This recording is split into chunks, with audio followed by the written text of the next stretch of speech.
Hello.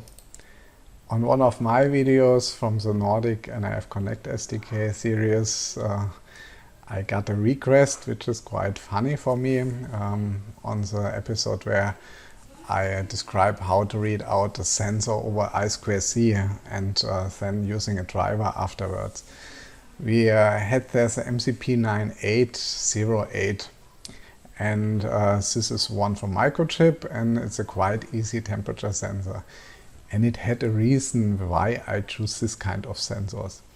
And now I got a request. There was someone who had a different sensor and tried to adjust this a little bit, but didn't come clear with the formula and so on. And he has a Bosch BME280. I mean, I have already a lot of experience with the Bosch sensors, and Bosch is a German company. Maybe it's because of this. It's a quite complicated sensor, I would say. But we will have a look into it because it's really quite funny, and you see how difficult it is sometimes to program this kind of sensors. Luckily I had one of the sensors here. You're seeing here is the sensor. It's a braid-out board. I don't know from which company it is. It's not from Arduino, Adafruit. It's another one. You have always to check. We have here the normal ground and power supply. And the first thing what you have to check after connecting it with SCL and SDA connection from the I²C. This sensor can also SPI and has also the possibility for different addresses. There are two other pins. One is the CSB as chip select one and address. Let's see where it is in the data sheet. So searching here so you have always to look in the data sheet for something like this. So when you're seeing here's address, there was the I²C address, I²C addresses. Here you're seeing the address is here in bit 111.0.11 and then X, and the X depends on where's the which pin, the SDO pin, which is on the back. With me, I don't know if you can see this, it's the downer one. So this is with me automatically to ground, and then I'm having the address in hex code 76. So I will use this address when it's up to the voltage, the power supply, then you're having 77. And another thing is the pin CSB.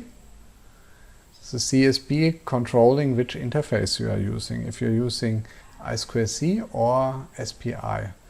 And for I²C it has to be connected to ground, and with my board also already. So be sure that this is right. If not, you can send I²C commands and nothing will happen. This is the first thing already. So always take a look in the data sheet. The second, of course, is how we programming this, and I will not type it because it's too much. We will start here. I mean, we will do it over the I²C-bus directly, and I defining first a few macros. First the address, what we're having here, then where's the ID is stored, the register for the ID, and this becomes already a little bit complicated. We're having there, how to say, we need first to read out a lot of registers for compensation later. The BME280 can read out temperature, pressure and humidity, but you need a quite complicated formula for calculated now, and there's also calibration, and for this you're having this compensation registers. And when you look in the data sheet, there are quite a lot. This is with BMP and BME series. You have to read out them first. Where are they?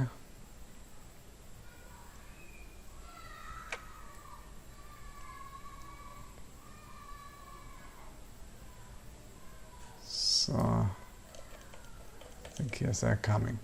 You see here's the addresses. Yeah, these are always two addresses here. These are the complete registers what we are needing. So for temperature, T1 to T3, for pressure, P1 to P9, and for humidity, H1 to H6. But they are also stored on different registers. The first registers are all in a row, so you can read it in one series. But I will make it like we're reading the temperatures register and then the pressure register first in a series. And then we have even to split up for the humidity, because you think that the registers here are not in a row. We're having here A1, and then it's starting with E1, yeah, and going until E7. Yeah. So this is why I have here where the registers are starting. You're seeing here 88. This is for the temperature register. 88, then for the pressure, 80 E, and for humidity, A1 and E1. So you see this here also A1, E1, and for pressure, 8E. But this you could actually, when you, you can read it in ones, but for making it more clear, I will read it in different readings. So what else we have?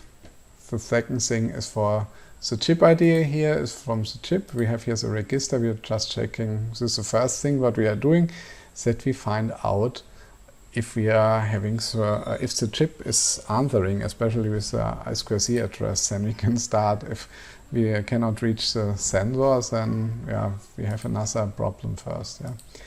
And here is the register for the measurement.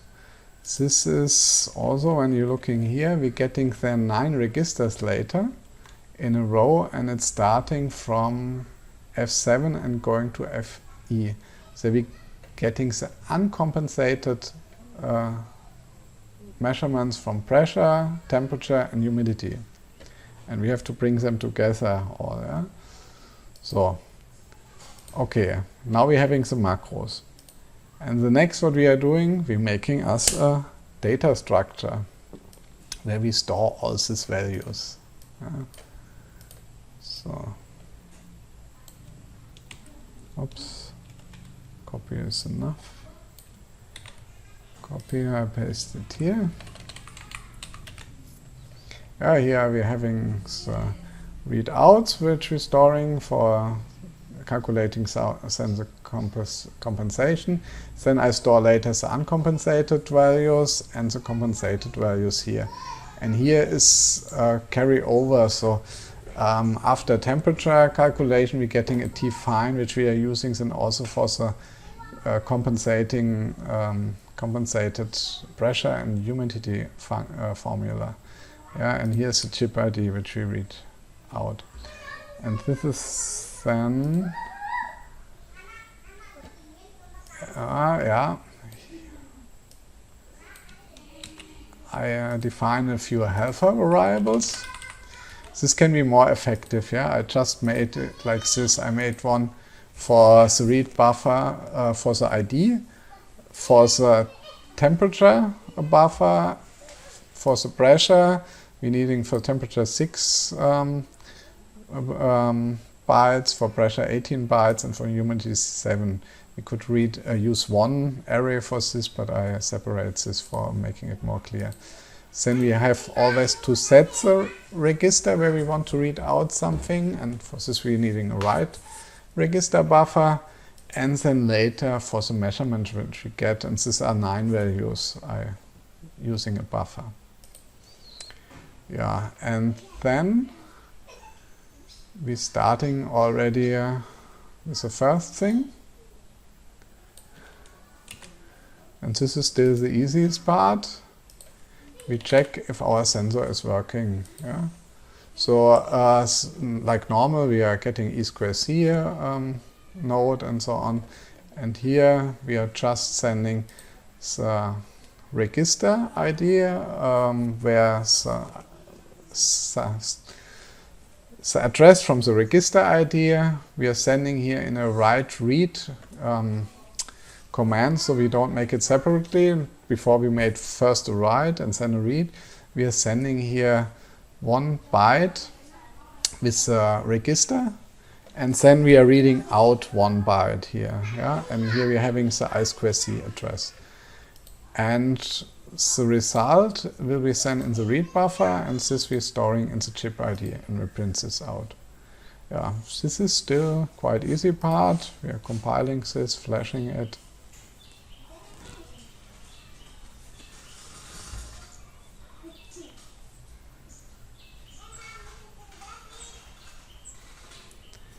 And connecting to our device.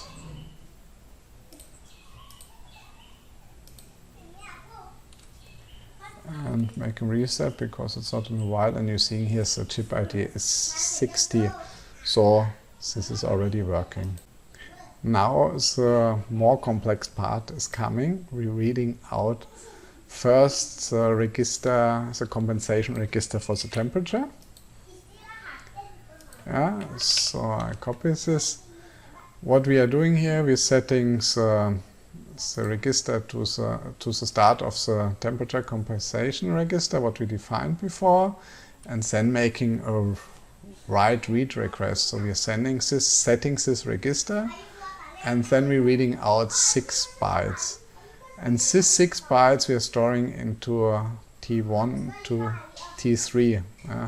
We have always to put it together, so we have always to be careful. If we are not casting it, then there will be something lost when we're shifting here.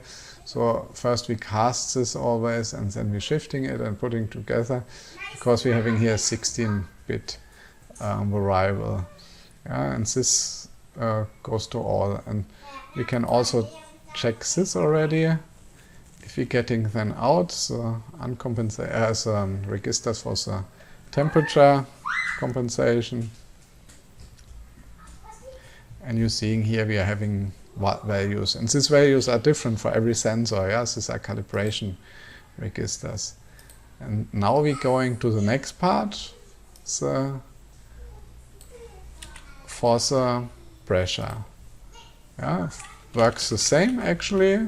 Yeah, you should make it normally in a function. So we need this only once. Yeah, we don't have to make this every time. This is just, we need them one time for the calibration register. And this is the same. This time we're starting with the register from the pressure compensation registers and reading out 18. Yeah? And the same like this, only that we're storing it in the 9 pressure variables here. And I print this out too. Should be also no problem.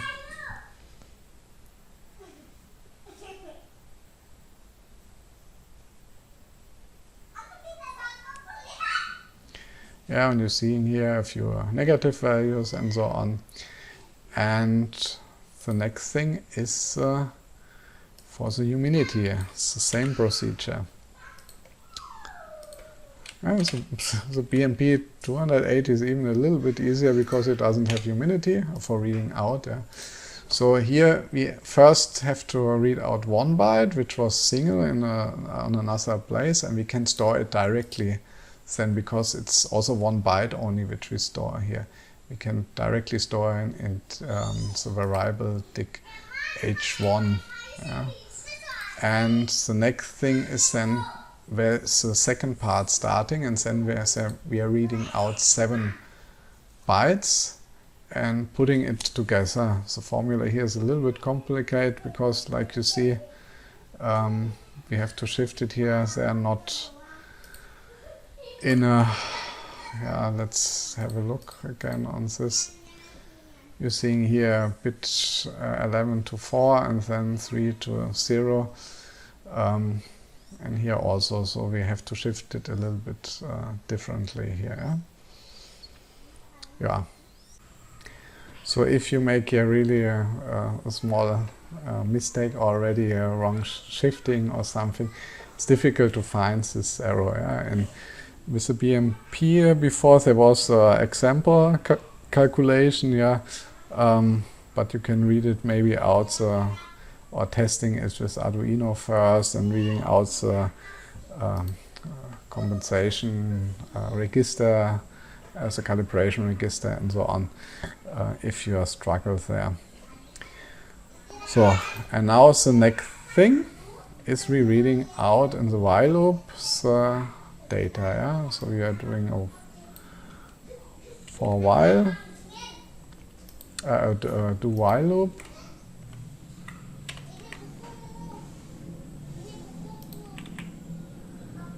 And this is partly letting first away, and reading just out the uncompensated pressure values. For this, we are setting the starting point at the register from the pressure with the most significant bit, and reading out 9 bytes here, yeah? And storing it then in the uncompensated pressure, temperature, and humidity.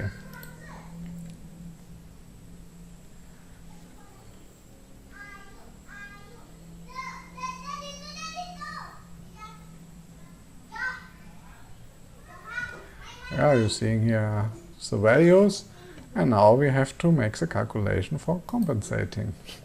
And this calculation with the temperature is still quite easy. You're seeing here this function, yeah, you're having here your uncompensated value and your calibration registers and so on. You can just copy it or take it from a library out or wherever. I used actually for copying its library from Zephyr itself, which we will use later also when we're using the devicetree. So the function for itself here is the temperature, is still quite easy. I will copy the function here on this position. We have always to call this first before we're making humidity and pressure compensating, because the variable define we are needing for this calculation too. Yeah, so we're making it just afterwards here. And then we can print out the, copy it also from here. Where I have it, yeah. Print out the temperature. So compensated pressure and humidity we don't have yet, but we can still at least test the temperature already.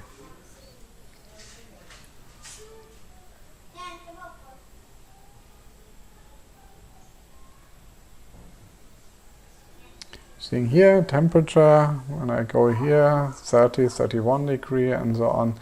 So it's already working. And then we're going to the next formula for the pressure compensation. Yeah, you find the formula again in the data sheet, of course. Pressure compensation for 64-bit and so on. And we define it after the temperature compensation. And we directly make this also for the humidity. Yeah. So copy it, making it here. Also this formula you find in the data sheet. Here, compensation for the humidity. Yeah, or you find it also in for any library, also on where it was here. Here's the compensation. I think they were more up. Here, compensation temperature, compensation pressure, and so on. But you have to exchange the variables then. So humidity is there, and then we just execute these variables. BME.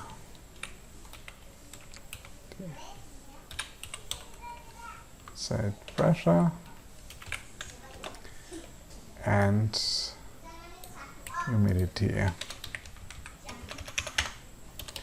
Yeah, it's maybe not the best solution, not really cleaned up, but at least it's working.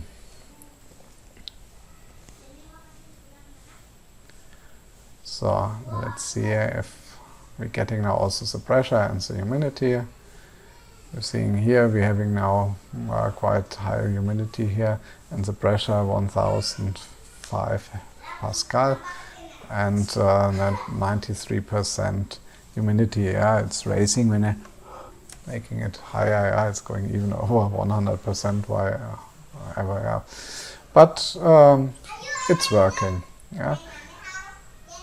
And you see, it's not easy, so this is why I had to laugh when someone wanted to use the BME280 instead of the MCP. And now let's take a look how it's done when we are using the device tree. I have the example already here. And it's quite easy. So we are getting our device. We have to first to define it in an overlay file like the MCP before too. So BME280 with a I²C address 76. So the register is also set here. A label and Bosch BME280. And in the project file we have to activate it. Yeah? So sensor and BME280 have to be activated. And in the main, this is the wrong main. Oops. Here's the main. We're getting the BME device. We are defining a sensor value, temperature, pressure, humidity structure.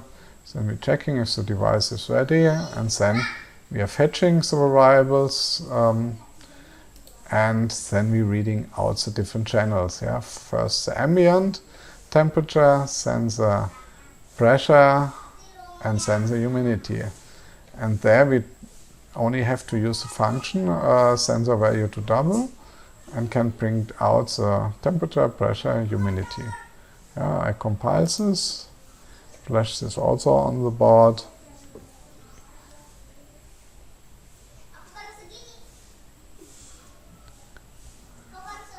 Yeah, and you're seeing here's same values, yeah, pressure, except which I didn't understand. Here's the pressure value is not 1006, it's 106. I don't know why they're making it in a format like this. Where's the error is, I didn't check it. Yeah, so this is why at least you should know how it's working. With our code we got the same, except that it's 1006. Yeah, maybe we can cross-check it again.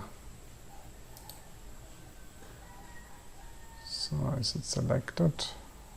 Yeah, flash.